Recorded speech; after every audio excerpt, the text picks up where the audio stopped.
sida ay ku soo baxayaan xogo lagu kalsoon yahay oo dayax show helayo fanaaniin dhowr ah oo qaarna magacyadoodana soo gaadheen qaarna aanan weli helin ayaa sheegaya in baarashuudka ay u goosan doonaan magaalada Muqdisho oo looga gacan haadiyay dhaqaale baayacad ahna lala sameeyay. Maxamed Bakaal Ciro, gudoomiyaha xidigaha geeska, Cabdiraxmaan Oday iyo Axmed Reis oo ka mid ah fanaaniinta Hargeysa ayaa lagu wadaa in ay magaalada Muqdisho ka degaan. Sidoo kale waxaa jira fanaaniin kale oo weli magacyadooda aanay soo shaabixin oo iyaguna fanaaniintan wehelinayaan. Laba hablood ayaana ku jira sida xoguhu sheegayaan. Si aan loo joojin waxay safar dhulka ah ku tageen magaalada Garowe halkaas ayna ka dhoofayaan. Arrinta waxa gogol xaad u sii ah sameynta sheekadii qabiil ayaa la igu dilaya ee Ciro oo ugu dambeyn ku soo biyo shubatay godka been abuurka. Fanaaniinta Muqdisho yaaca hadhowna ka soo yaaca xogtooda aan idin iftiimiye dhagaha ama ahaan daqiiqada igu siiya buug iyo qalin soo qaado. macnaheedu maaha in Muqdisho la jecel yahay wixii jannadana loo sido. macnaheedu maaha in dadka reer Muqdisho xiiso iyo ixtiraam loo qabo ee horta aan ku fahansiiya fanaanka Hargeysa ka cararaya ee Muqdisho tagaya hadhowna dib u soo cararaya. dowladda federaalka Soomaaliya gaar ahaan dowladii madaxweynaha ka ahaa Mudane Xasan Sheekh waxay bilowday barnaamij la yiraahdo isdhexgalka bulshada oo lacag malaayiin dollar ay ku baxdo. dowladda waaweyn ay taageeraan oo ay ka mid yihiin Turkiga iyo Qatar. barnaamijkaasi waxa lagu beegsadaa dadka social media caanka ka ah, wariyaasha iyo fanaaniinta, dhalinyarada iyo qof kasta oo loo arko in uu xamaasad abuuri karo ama uu dadka kicin karo. waxaana weerarka fanka la bilaabay markii wariye ka tirsan telefishinka qaranka Soomaaliyeed oo iminka xildhibaanad noqotay intay Hargeysa timay wareysi kaga dhex qaaday fanaaniinta xidigaha geeska isla Hargeysa dhexdeeda.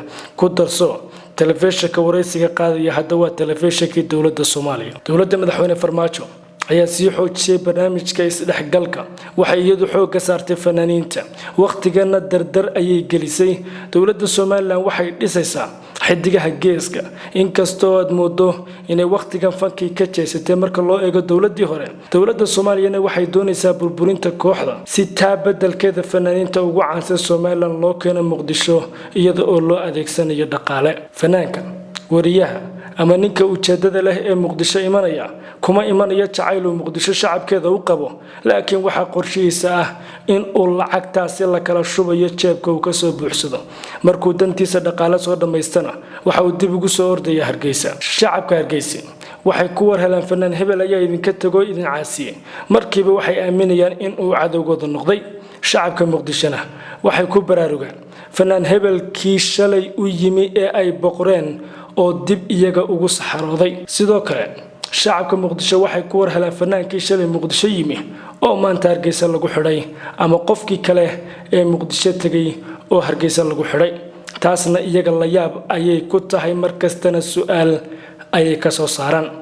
horta ila fahano xamar in la taga xaraan maaha oo mararka qaar waxa dhacday siyaasiyiinta Soomaaliya inay ku nastaan madaarka Hargeysa oo waqtigii xukuumaddiisa ilaayo. aniga ayaa la kulmay gudoomiyihii baarlamaanka Muqdisho Mudane Jawaari oo madaarka taraasku ah, balse maxaad u fahmi weydeen geemka siyaasadeed ee Muqdisho iyo Hargeysa laga ciyaarayo oo car iyo wir ah maxaad cayda u miciisataa oo aqoon iyo maskax u isticmaali weyd. maxaa loo xidhwaayay fanaanka sida caadiga ah ee siyaasaddu ka marantahay Muqdisho u taga uguna soo laabta oo uu qamar suugaani ugu dambeeyay xataa hees u qaaday Muqdisho oo aan cidna la hadal kuna soo laabtay Hargeysa. casuurta adigu ka aradan tahay ee qaraxu ku raaco ayaa jeebka loogu shubaa shaqsi magaalo kale ka soo raaxa tagay oo aan biitaayo ku ogeyn.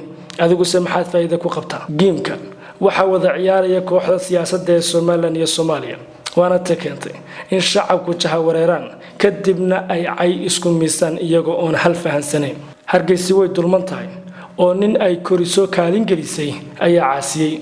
Muqdishona way dilan tahay oo nin ay dhargiso jeebkii manaa u buuxisay ayaa ku abaal furay. waxay la fahano cayda iska daa oo idinka is hurana gacmaha is qabsado.